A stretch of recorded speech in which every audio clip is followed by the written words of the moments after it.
Marcos capítulo 6, versículo 30 al 44. Dentro de poco predicaremos un poquito sobre estos temas de los tiempos finales, porque es importante que los sepamos. Amén. Y hay que predicar toda la palabra de Dios desde el Génesis, que es el principio, hasta el Apocalipsis, que es el final de todas las cosas. Marcos capítulo 6, versículo 30 al 34.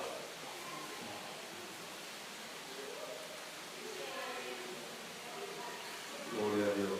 Gracias, Señor. Dice: entonces los apóstoles se juntaron con Jesús y le contaron todo lo que habían hecho y lo que habían enseñado. Él les dijo: venid vosotros aparte a un lugar desierto y descansad un poco. Porque eran muchos los que iban y venían, de manera que ni aún tenían tiempo para comer. Y se fueron solos en una barca a un lugar desierto. Pero muchos los vieron ir y le reconocieron. Y muchos fueron allá a pie desde las ciudades y llegaron antes que ellos y se juntaron a él. Y salió Jesús y vio una gran multitud y tuvo compasión de ellos, porque eran como ovejas que no tenían pastor. Y comenzó a enseñarles muchas cosas. Cuando ya era muy avanzada la hora, sus discípulos se acercaron a él diciendo: el lugar es desierto y la hora ya muy avanzada. Despídelos para que vayan a los campos y aldeas de alrededor y compren pan, pues no tienen que comer. Respondiendo él les dijo: dadles vosotros de comer. Ellos le dijeron: que vayamos y compremos pan por 200 denarios y les demos de comer. Él les dijo: ¿cuántos panes tenéis? Id y vedlo. Y al saberlo dijeron: 5 panes y 2 peces. Y les mandó que hiciesen recostar a todos por grupos sobre la hierba verde. Y se recostaron por grupos de 100 en 100 y de 50 en 50. Entonces tomó los 5 panes y los 2 peces. Y levantando los ojos al cielo bendijo y partió los panes y dio a sus discípulos que los pusieran delante. Y repartió los 2 peces entre todos. Y comieron todos y se saciaron. Y recogieron de los pedazos 12 cestas llenas y de lo que sobró de los peces. Y los que comieron eran 5.000 hombres. Amén. Hasta ahí la palabra del Señor. Este es un pasaje que está en los 4, de los pocos pasajes que está en los 4 evangelios. Está en Mateo, Marcos, Lucas y Juan. Y es un acontecimiento que sucede justamente posteriormente a la muerte de Juan el Bautista. A Jesús le vienen los discípulos y le dicen: Juan, que era familiar suyo, que era su primo, dice: Juan ha muerto, y había muerto precisamente por ser testigo de Cristo, y le habían cortado la cabeza. Y es un pasaje también que sucede a continuación, cuando los apóstoles habían sido enviados por Jesús y habían estado sanando enfermos, echando fuera demonios, ¿verdad? Y enseñando la palabra de Dios. Y todos estos acontecimientos vienen a desembocar en esta parte que nosotros hemos leído. Lo que dice la palabra de Dios es que Jesús dice: bueno, vamos a ir hacia el otro lado y vamos a intentar descansar un poco. Pero cuando llegan al otro lado de la orilla, cuando llegan al otro lado, dice que otros que habían reconocido a Jesús habían ido corriendo y habían llegado antes que Jesús. Aproximadamente estamos hablando de unos 15.000, 20.000, 25.000 personas. Tú imagínate el estadio del Heliodoro Rodríguez López, ¿verdad? Lleno y esperando encontrarse con Jesús. Lo primero que vemos es que Jesús vio una gran multitud.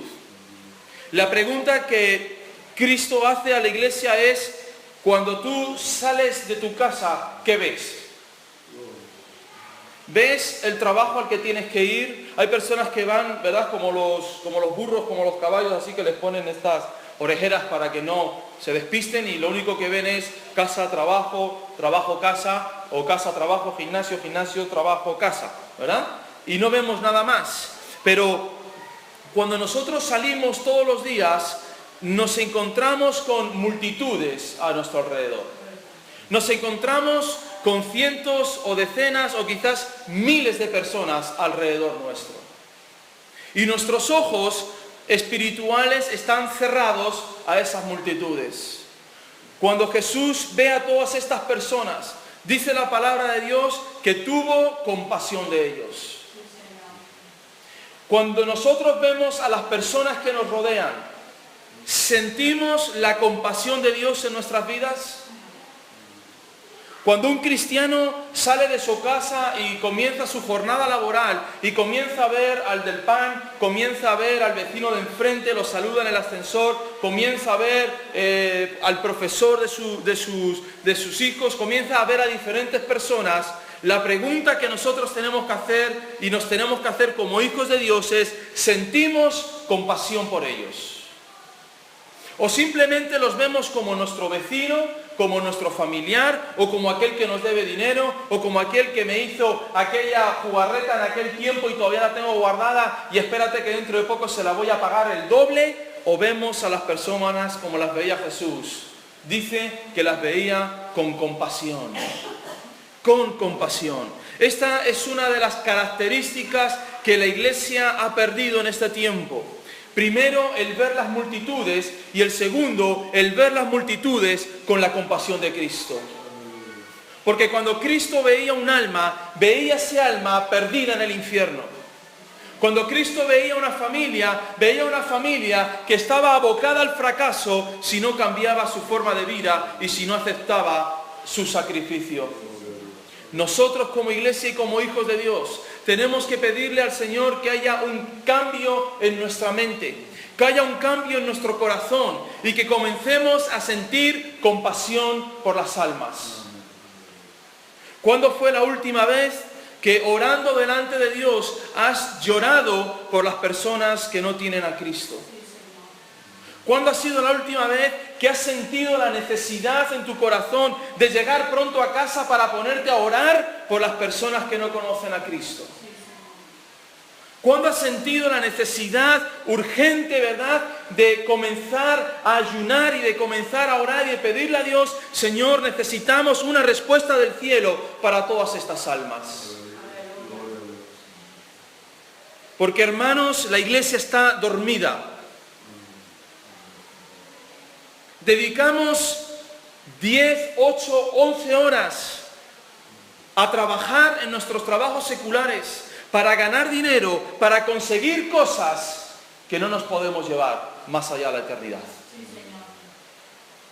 La mayoría de nuestro tiempo se va en dos cosas que hacemos: dormir y trabajar. 8 de trabajo más 8 de dormir son 16 horas.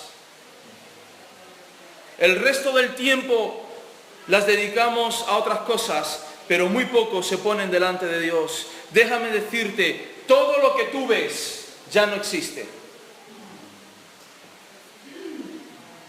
Este púlpito ya no existe. Este edificio que tú ves ya no existe. Porque todo ha sido mudado. Porque todo ha sido quitado y todo será derribado. Para Dios ya de esto nada existe. Porque Dios es eterno y Dios levantará un cielo nuevo y una tierra nueva. Aleluya. ¿Qué es lo que existe eternamente? Las almas. No hay otra cosa en la faz de la tierra, ni los animales, ni los delfines, ni las ballenas, ni los perritos, ¿verdad? Que los queremos mucho y son nuestras mascotas, ni los peces que tenemos en la pecera. Nada de eso es eterno. Nuestro coche no es eterno. Nuestra salud no es eterna. Nuestro dinero en el banco no es eterno. Aunque tengas 20 millones de euros, solamente tienes asegurados 120.000 euros. ¿Lo sabías? Al que tenga más de 120.000 en la cuenta, abre otra cuenta para que puedas tener asegurado otros 120.000. Por eso el que tiene mucho dinero no duerme. Porque aunque en la cuenta corriente ponga que tenga 1.000 millones, en la realidad tiene 120.000. ¿Amén? Porque si la banca cae, lo único que el gobierno te va a dar es eso. Así que todo lo que nuestros ojos ven, dice la palabra de Dios, son cosas materiales que no tienen valor. El oro no tiene valor. ¿Tú sabes que el cielo está lleno de oro? Los diamantes que aquí, ¿verdad?, se levantan guerras y que utilizan a niños para meterlos en las excavaciones y meterlos en las profundidades de la tierra para que saquen los diamantes, no tienen valor. Porque el cielo está lleno de diamantes. nuestro coche, nuestra querida casa, el televisor de 40 pulgadas, de 50 pulgadas, con el home cinema que lo pagamos en el Corte Inglés sin intereses a 6 meses, no tiene valor. Porque todo eso ha desaparecido delante de Dios. Y lo único que queda son las almas. Amén. Lo que tiene valor es tu vecino. Amén. Lo que tiene valor es tu compañero de trabajo. Lo que tiene valor es tu amigo. Lo que tiene valor es tu ser querido. Lo que tiene valor son esas almas que permanecerán por la eternidad.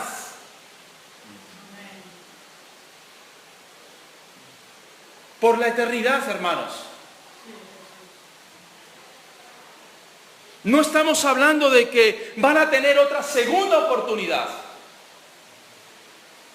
En el momento que mueran, serán llevados al tribunal de Cristo. Y Jesús ve esas multitudes. Y viendo esas multitudes dice que tiene compasión de ellas. ¿Por qué? Porque las ve como ovejas que no tienen pastor. Dios ha comparado al ser humano con ovejas. Todos los seres humanos son ovejas delante de Dios.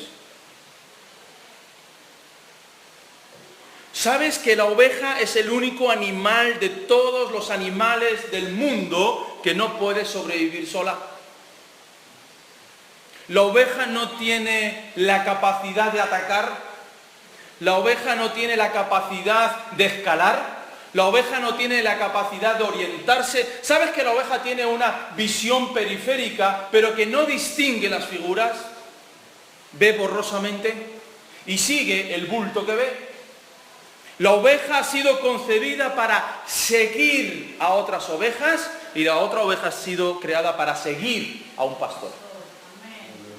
Las cabras pueden tirar al monte y las cabras escalan, ¿verdad?, por el teide. Pero tú pon una oveja en mitad del teide, se muere. Los perros, los lobos, cualquier animal se lo come. Los conejos pueden vivir en libertad, tienen la capacidad de esconderse, corren mucho, se escapan de los galgos. Pero las ovejas están a merced de los lobos.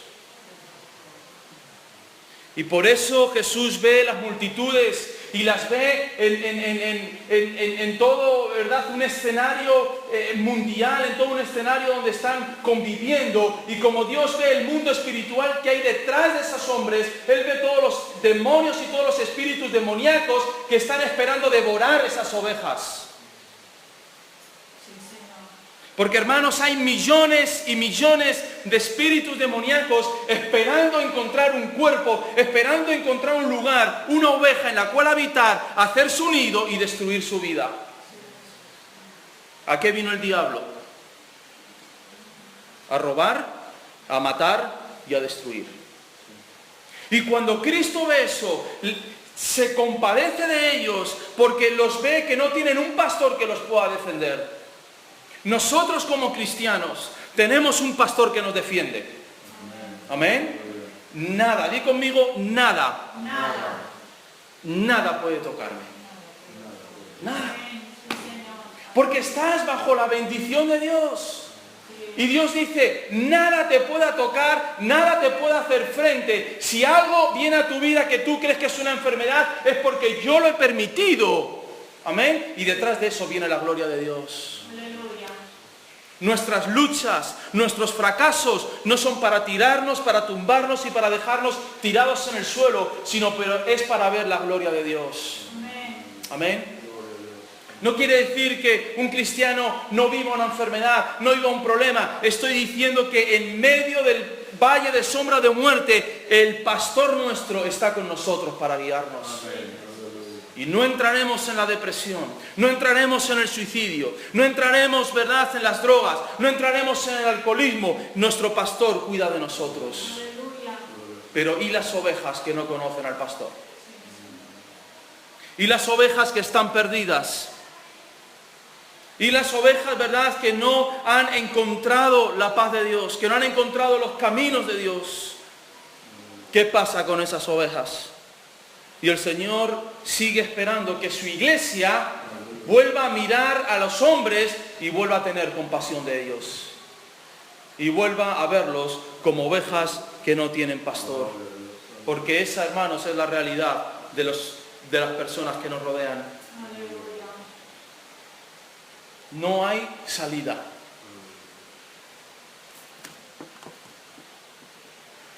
Una persona me decía, Israel, yo tengo una niña que le gusta ser niño. ¿Y por qué yo le voy a decir que no? Si a mi hija le gusta jugar con cochecitos y le gusta ser un macho, ¿por qué le voy a decir que no? Eso es lo que tenemos. Se han alarmado en España por la subida del consumo de la prostitución de los adolescentes. 14, 15 años yendo a buscar prostitutas. Si todo eso, lo que vemos, lo que oímos, nos lleva a seguir trabajando para ganar más cosas materiales, déjame decirte, no somos hijos de Dios. Amén. No somos hijos de Dios. Porque un hijo ama a su padre. Un hijo ama los negocios de su padre. Un hijo ama las cosas de su padre. Un hijo quiere estar con su padre. No quiere estar, ¿verdad?, con el vecino de enfrente. Mi hijo quiere estar conmigo. Mi hijo quiere estar con su padre. Mi hijo quiere jugar a la Play con su padre. Quiere jugar a los Sims con su padre. Si tú no ves las cosas como Cristo las ve, déjame decirte que necesitas ponerte delante de Dios y decirle, Señor, he perdido esa compasión por las almas. He perdido ese principio establecido por ti, Señor, de que lo primero es tu reino y tu justicia. Dice que cuando ya era muy avanzada la hora, sus discípulos se acercaron a él diciendo, el lugar es desierto y la hora ya muy avanzada, despídelos para que vayan a los campos y aldeas de alrededor y compren pan, pues no tienen que comer. Hermanos, la hora está muy avanzada. La iglesia que siga pensando que todavía esto tiene una capacidad de cambio. Ayer estaba viendo, durante 5 minutos, porque uno no aguanta más las tonterías que a veces la gente dice por la televisión, y oía a uno diciendo que España va a ser transformada y Europa va a ser transformada, y no va a haber transformación, hermanos.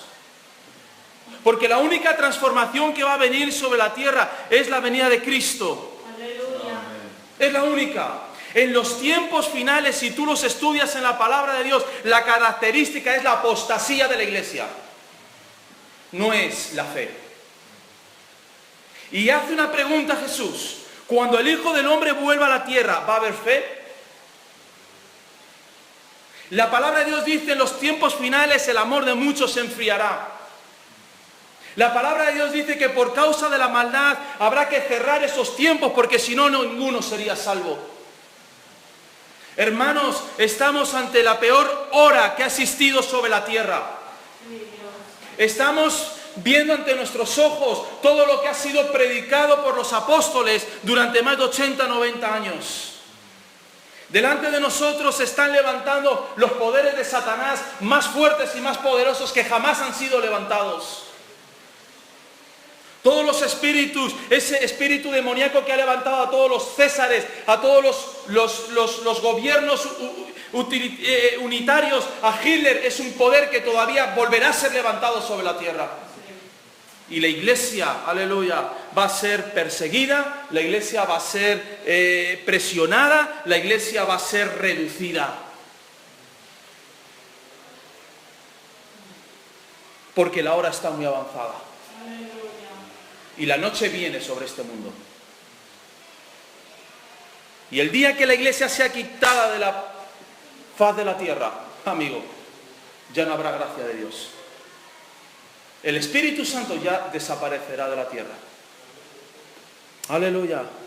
Hermanos, la hora está ya muy avanzada y estamos en un desierto. Y todavía hay algunos que dicen como los apóstoles, cuando el Señor les dice, dale vosotros de comer, y Dios te está diciendo, iglesia, tienes que dar de comer a las multitudes. Muchos dicen, bueno, despídelos y mándalos a otro lugar, yo no tengo tiempo para darle de comer.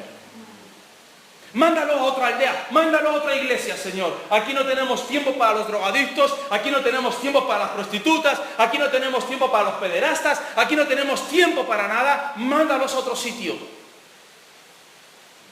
Porque aquí no hacen nada. Eso lo dijeron los apóstoles. Dicen, bueno, Señor, mándalos a la aldea y que vayan a comprarse el pan, que se busquen la vida. Hermanos, Dios te está diciendo, tienes que dar de comer al que tienes enfrente. Tienes que darle el pan de vida. Tienes que darle mi palabra. Tienes que enseñarle mis caminos. Tienes que discipularlo. Tienes que enseñarlo, tienes que corregirlo. Y nosotros que decimos, no tenemos tiempo. No tenemos tiempo. Mándalo a otra iglesia. Mándalo a otro lugar. Que se vayan. No podemos. Nosotros tenemos nuestra familia, nosotros tenemos nuestra estructura, nosotros tenemos nuestros horarios y fuera de eso ya no podemos hacer nada más. Aleluya. ¿Cuántas iglesias hay así? Amén. Iglesias que le dicen al maestro, Señor, nosotros solamente tenemos 200 denarios, nosotros no tenemos dinero para dar de comer, nosotros no tenemos nada que hacer con estas personas. Aleluya. ¿Qué le vas a decir a Cristo? ¿Verdad? Cuando Él te vuelva a repetir, Israel, da de comer a las multitudes, da de comer a estas personas. Aleluya. Y Jesús les dice, no tienen que irse a ningún lado. No tienen que cambiar de iglesia. Vosotros, dice, dadles vosotros de comer. Y ellos se miraron, ¿verdad? Y dirían, bueno, ¿cómo lo vamos a hacer? ¿Cómo vamos a dar de comer a estas multitudes? No tenemos dinero, no tenemos estructura, no tenemos nada. Y el Señor les dice, bueno, empezad a mirar a ver qué es lo que tenéis vosotros. Dice la palabra de Dios que oí una gran voz desde el cielo que me decía, escribe, bienaventurados de aquí en adelante los muertos que mueren en el Señor. Sí, dice el Espíritu, descansarán de sus trabajos porque sus obras siguen con ellos. Amén. Hay algo que te va a perseguir toda tu eternidad. Las obras que has hecho para el reino de Dios. Amén. Si es cierto que no te llevas tu coche, si es cierto que no te llevas tus posesiones, hay algo que te llevarás, tu trabajo que has hecho en tu vida para el reino de Dios. Juan el Bautista solamente estuvo 6 meses de ministerio, pero vaya hombre. Amén. Los hay que tienen 40 años y no han hecho ni el 5%. Cristo te salvó para que entraras en las obras del Padre. Amén. Cristo te salvó para que entraras en el trabajo de la iglesia. Cristo te salvó no solamente para que esperes la venida del Señor, como algunos en Corintios decían, bueno, como el Señor va a venir, pues entonces aquí nos quedamos tranquilos sin hacer nada, esperando. Y Pablo les tiene que decir, señores, a trabajar, porque ustedes no saben el día y la hora, así que pónganse a trabajar hasta que el Señor venga. No estés ahí esperando a ver la solución de todas las cosas, no. El Señor te está diciendo, sigue trabajando, sigue esforzándote, sigue apretando, sigue, ¿verdad?, orando, sigue intercediendo, sigue y sigue y sigue trabajando para el reino de Dios. Porque Dios te pedirá cuentas. Porque Dios te dirá qué hiciste con tus 20, 30, 40, 60, 70, 80 o 90 años que Dios te dio sobre la faz de la tierra. Ellos le dijeron que vayamos y compremos pan con 200 denarios y le demos de comer. No se puede. Nosotros no podemos dar de comer a estas multitudes. Nosotros no estamos capacitados para hacer esto. Y Jesús les hace una pregunta. ¿Cuántos panes tenéis? Id y poneros a ver qué es lo que tenéis. Y el Señor te dice y te pregunta, ¿qué tienes en tu mano? ¿Qué posees? ¿Qué dones el Señor te ha dado? ¿Qué es aquello que el Señor ha depositado en tu vida como un bien tan preciado y tan precioso? Quizás el Señor te ha dado una voz bonita para cantar y alabar al Señor y no lo haces. Quizás el Señor te ha dado una capacidad, ¿verdad?, de crear música o de predicar y no lo estás haciendo. Quizás el Señor te ha dado don de gente si no estás haciendo nada para el reino de Dios. Párate delante de Dios y ponte en las manos de Dios y dile: Señor, esto es lo que tengo, no tengo nada más. Quizás no soy ningún lumbreras, quizás no soy una persona que se caracteriza por su inteligencia, ¿verdad?, o por su capacidad analítica, pero esto es lo que tengo, mis 5 panes y mis 2 peces. No tengo otra cosa, Señor. No soy inteligente, no soy una persona con carreras universitarias, no soy un gran teólogo, no soy, ¿verdad?, no llegaré nunca a ser presidente del gobierno, pero estos son mis panes y estos son mis peces. Y esto es lo que tengo, Señor. Con eso basta, amén. Con eso basta. Pero no estamos poniendo lo que tenemos en las manos de Dios. Tenemos antes otros planes que desarrollar en nuestras vidas. Como aquel que le dijo, bueno, vengan a las bodas, y le dijo, no, es que me acabo de comprar un terreno y tengo que ir a ver qué es lo que he comprado. No, es que me acabo de casar, espérate a que me case, la luna de miel, 1 año de casados y luego ya veremos si empezamos a servir al Señor. Sí, aleluya.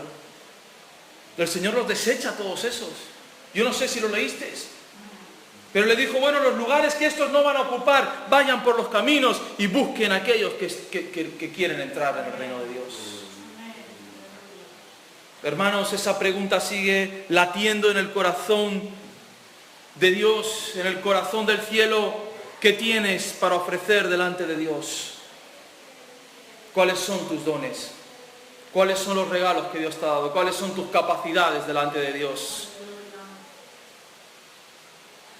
Amén. Y ponte a trabajar. Y ponte a trabajar. Y ponte, por lo menos, a estudiar las Escrituras. Y ponte a orar. Y ponte a ayunar. Y ponte a hacer lo que puedas hacer delante de Dios. Dice, les mandó que hiciesen recostar a todos por grupos sobre la hierba verde. Y se recostaron por grupos de 100 en 100, de 50 en 50. Entonces tomó los 5 panes y los 2 peces, y levantando los ojos al cielo, lo bendijo y partió los panes. Y dio a sus discípulos para que los pusiesen delante, y repartió los 2 peces entre todos, y comieron todos y se saciaron. Y recogieron de los pedazos 12 cestas llenas, y de lo que sobró de los peces, y los que comieron eran 5.000 hombres. ¿Se puede dar de comer con 5 panes y 2 peces? Dejémoslo en 5.000, a 5.000 hombres. Te lo pregunto, ¿se puede? ¿Se puede? Lo mires por donde lo mires. ¿Sabes que un folio, sea cual sea su tamaño, solamente lo puedes doblar 7 veces sobre su vértice? Tú coges un folio, un doblado, 2 doblados, más de 7 no puedes hacer, sea cual sea el folio. Pues un pan tiene el tamaño que tiene un pan, ¿verdad? No se puede dividir un pan. 5 panes, 5.000 trozos, pues no puedes dividir en 1.000 trozos un pan, porque sería una miga. Y menos, ¿verdad?, los peces. 2 peces para 5.000 personas. Pero el milagro sucedió. Amén. Y las personas que sean capaces de poner sus dones en las manos de Dios van a ver el milagro. Van a ver el milagro de la multiplicación. Van a ver cómo se multiplica su vida. Van a ver cómo se multiplican sus finanzas. Van a ver cómo se multiplica, ¿verdad?, la gracia de Dios sobre sus vidas. Van a ver cómo se multiplican sus discípulos. Van a ver cómo se multiplican sus iglesias. ¿Por qué? Porque son capaces de poner lo que tienen en las manos de Dios. Y los que no pongan nada, allí se quedará el pan rancio. Y el pescado se pudrirá. Y nadie comerá ni pan rancio, ni pescado podrido. La gente quiere pan fresco. ¿Amén? La gente quiere un pescado fresco. ¿Tú te comerías un pescado que lleva 6 días en el frigorífico? No. Ni un pan que lleve en la mesa, ¿verdad?, del comedor 5 días. Nadie se lo quiere comer. Nadie va a querer tu comida porque tu comida está rancia delante de Dios. Nadie va a querer, es que les predico y no quieren oír nada porque les está dando pan rancio. Pescado podrido. Comienza a ponerte en la presencia de Dios y dile: Señor, las personas que tú pongas en mi camino, dame la palabra que yo tengo que predicarles. Dame los versículos que tienen que oír, Señor. Dame las circunstancias preparadas de parte tuya para que esa persona, sus ojos puedan ser abiertos y puedan creer. Amén. Pero no querramos predicar el Evangelio cuando no tenemos vida espiritual en nuestras vidas. No querramos dar agua del manantial de vida eterna cuando nuestras cisternas están secas. No querramos dar pan fresco cuando no tenemos ni un horno en nuestro hogar. No podemos dar lo que no tenemos y lo que no poseemos. Si tú me pides 1.000.000 de euros, no te lo puedo dar, porque no lo tengo. Si me pides 10 euros, luego te los doy. Amén. Si tú quieres dar a las multitudes, necesitas tener. Y para tener, necesitas estar en comunión con Dios. Necesitas estar en la presencia de Dios. Necesitas habitar bajo la sombra del Omnipotente. Necesitas tener esa necesidad que tenía David, que decía: más vale un día en tus atrios que 1000 fuera de ellos. Ese era el anhelo, ¿verdad?, de David. Y como dice David también, la golondrina encuentra nido en tu presencia y yo no puedo estar en el lugar santísimo. Como anhelaba David la presencia de Dios. Cómo anhelaba, ¿verdad?, la presencia de Dios. Cómo él anhelaba hasta tal punto que quiso levantar el templo a su Dios y no pudo hacerlo, y aquello le dolió en su corazón. Y nosotros tenemos la oportunidad de estar levantando templos para el Señor. No templos físicos, pero sí templos espirituales en otras vidas, y no queremos. Preferimos gastar nuestro tiempo en otras cosas y en otros lugares. Allá cada uno.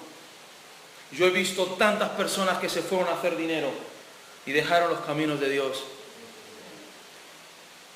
Vinieron más pobres que cuando se fueron. Es así, hermanos. Cuanto más quieras atrapar, más se te va a escapar. El Señor dice: el que quiera ganar su vida, la perderá. Y el que pierda su vida por causa de mí, la hallará. Amén. Aleluya. Gloria al nombre de Dios. Esa es las matemáticas del cielo. Vengan, ¿verdad?, a mi casa. Haya alimento en mi casa. Haya bendición en mi casa. Va a sobreabundar la bendición de Dios sobre tu hogar. No tengas miedo, no tengas temor. Aleluya. Porque Dios tiene cosas que darte para que tú las des a otras personas. Y este es el tiempo, hermanos, donde tenemos que predicar la palabra de Dios. Donde tenemos que ponernos de rodillas delante de Dios. Es el tiempo que dice Apocalipsis: el que esté impío, tome la decisión y siga siendo impío. Pero el que esté santo, tome la decisión y comience a santificarse aún más. Dice la palabra de Dios: me es necesario hacer las obras del que me envió, entre tanto que el día dura. La noche viene cuando nadie podrá trabajar. Entre tanto que estoy en el mundo, luz soy del mundo. Hermanos, trabajemos mientras el día dura. Amén. ¿Cuándo se trabaja? ¿De día o de noche? De día. De noche trabajé yo, eso no se puede trabajar de noche. De noche, eso es ahora porque hay tanto vándalo que se necesita, pero antes no se trabajaba de noche. Entonces, ¿cuándo se trabaja? De día se trabaja. El 80% o más de las personas trabajan de día. Pues la palabra de Dios dice: yo estoy trabajando mientras el día dura. ¿Por qué? Porque viene la noche y no podremos trabajar. Vendrá el día en que no podremos predicar el Evangelio de Cristo. Amén. Cuando ese día llegue, el Señor se lleva a su iglesia. ¿Por qué? Porque ya no hacemos falta. El hombre ya habrá llegado a su autosuficiencia y habrá dicho: ya no necesitamos más escuchar a estos paletos ignorantes, ¿verdad?, que no saben lo que están diciendo. Aleluya. Dice: entre tanto que estoy en el mundo, luz soy del mundo. Hermanos, si Dios te mantiene sobre este planeta, es porque tienes que seguir siendo luz del mundo. Amén. ese es tu objetivo, brilla para Cristo. Brilla para Cristo. No escondas tus dones. No escondas tu pan. No escondas tus peces. No escondas tus talentos. No escondas lo que Dios te ha dado. Hay una multitud ahí fuera esperando comer pan y comer peces. Aleluya. Mientras estás en el mundo, hermano, somos luz del mundo. Amén. Y tenemos que brillar. Aleluya. Pero ya le prediqué 20 veces, 21 más. Amén. Y si no cree, no te preocupes. Haz como dice la palabra de Dios, te sacudes el polvo de tus zapatos y sales. Pero tú has cumplido la obra de Dios. Tú has predicado la palabra de Dios y les has enseñado lo que dice Dios para sus vidas. Hermanos, la noche llega. Amén. Y no se podrá trabajar. Así que esforcémonos mientras el día está sobre nosotros y que podamos venir en estos días y decirle, Señor, yo quiero comprometerme delante de ti a trabajar para tu reino, Señor. Porque todo lo que quieras hacer sin la bendición de Dios, sin poner a Dios primero, se te va a caer. Amén. Se te va a desmoronar. No se va a sostener. Pon al Señor como la roca firme de tu fe, de tus convicciones, de tu economía, de tu familia, y eso será inamovible. Aleluya. Nadie podrá derribarlo. Nadie podrá tirarlo. Amén.